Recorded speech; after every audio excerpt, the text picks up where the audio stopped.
साँझ पख खाँदै हौली आटोसँग खोले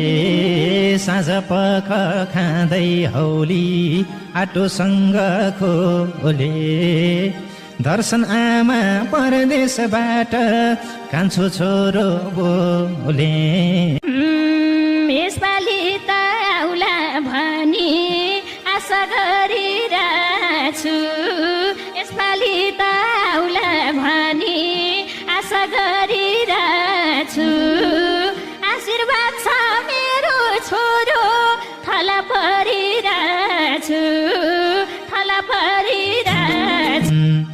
बिमार आमा सम्झेर मन यति खाएको छैन बिमार आमा सम्झेर मन यति खाएको छैन आउन मन त छ नि आमा